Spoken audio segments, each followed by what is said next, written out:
ناجي زي بري خو بدم روجافي كردستان الجميفاني خوا ماموستا محسن طاهر سروك انجمن خوجهيين انجمن الاجتماعية كردي لسوريا ماموستا محسن دم تباش بس باس جبو بشتر بوناتن خوازن تجمرة بهرگولی بحث بکی که چند خوجهین انا کسی کارین خواب بداوی کرنه و چند جیمانه اف آمده کارین دارخستنا کنگرا چاران ده چه آستا گده کار لسرته کرن بله دنباش کش خوش با و کندزانن بریارا انجمنا اجتماعی کردی و دم کینیزیک ده و کنگره خوا يعني دام زريني او دم كيم زيدا نهات يا ديتن لي حاضري جردبن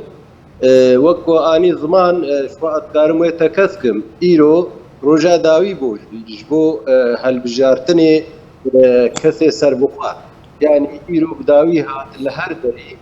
لهر انجمن خوجهي دبلي كردستان سوري ام گهان داویه هلبجارتنا و ما نونری خود دست نشان کردن کسی سربخوا یه تبلی کنگرا چارمین یا انجمن اجتماعی کردی ببی و کندزانن انجمن می خوجهی اجدیر که حتی کوبانی 16 انجمن مهنا هر وصا انجمن عفرینه و انجمن شامی و گریسپی و كوباني دبشوي هندرو دربا افجي انجمن خوجهينا يجو حمو و الكونغرا چارمين و نونري واب آماده بله ما مستقود كو ايرو داوين روج بوش بو هالبجارتنا كسين سربخوار باش يعني دمك هيا كو كا كنجي اف آماده كاري و بداوي ورن و كونغر ورل دار خستن بله امسر دسي اواد شغلن کومیت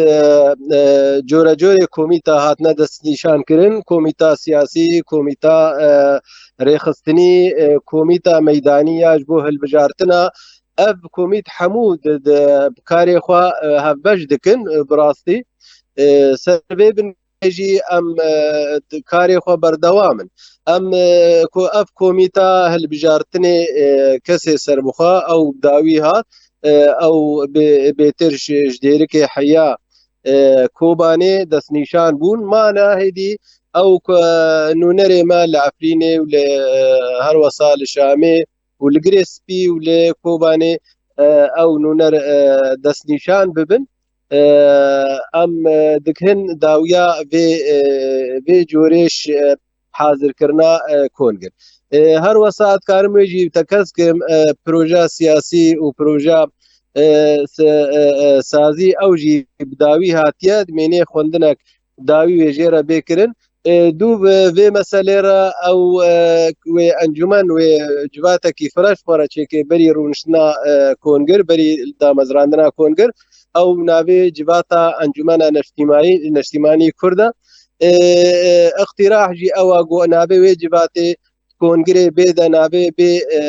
يعني دستايا قشتي يعني الهيئة العامة حتى إيرو نابي رونشتنا أنجمنا اجتماعي كردية أو جي بري كونغر ورونشتنا خوبكي ودمو وجه كونغر ودوي رونشتنا أنجمنا داكيم زيدا وبي دستيشار باشا ما مستعف وكو أمادا كاريبون تا باش بحثي كر بشتي كونغر چه گوهرتن چه چاکسازی و د انا کسی دا چه ببن بله شخوا کنگر هنک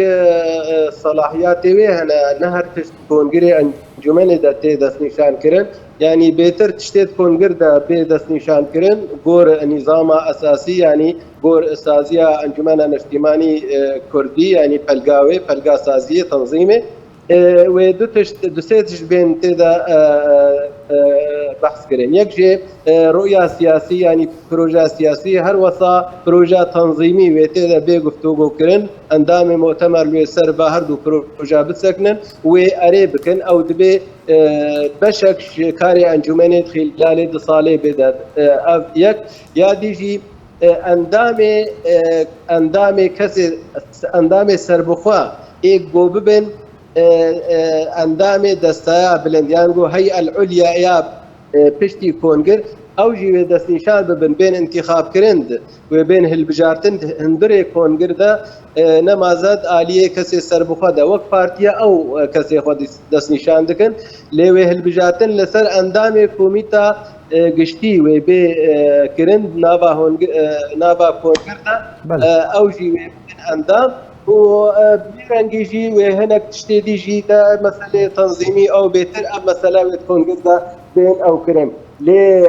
بشتي كونغر او دستا بلد وقتروني او بجامع اوفيس اخوا وبهل بجيري او دستا سروكاتيه او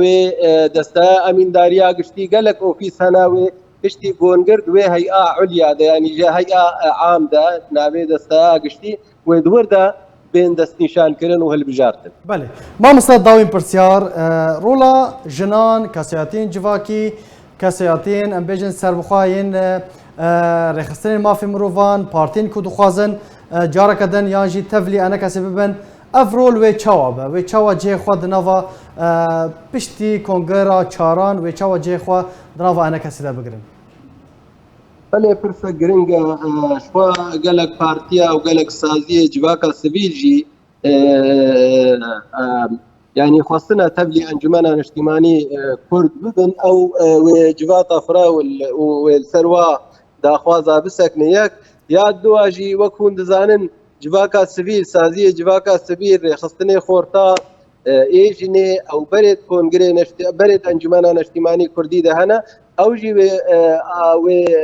شريكي بريارا كونغر ببن وتبلي كونغر ببن غور نسباخوا رجاء جني ما هول دايقو بكي سري صدي فازدا جبو جني اروسا رجاء كسي دست بخوا سر بخوا غور بارتيا وسري صدي بنجيبي يعني بارتيا انجمن اجتماعي رجاء وبنجيبي دقل بينجي كسي سربخا او كسي سربخا جي وقت اني زمان وكسي بوسبور بين كسي خدي رول بين كسي جواكي بين روشن بير من اكاديمي بين وتبلي وبي قال وقت يجي ما بيتيا دفي مساله دا يعني بريارا كاتي استاندن ام جي بينن يعني زيدا يجمارا كونغر امد ده كسي بوسبور خدي رول خدي روشن بير اكاديمي امي او زيدي جمارا كونغر وتبلي كونغر ببن جبركو اوجي ببن يعني خدي هلوستكي وكاروبار وكاربن قافكي انجمن اجتماعي كردي دا غور بيرو باوري خو انجمن دا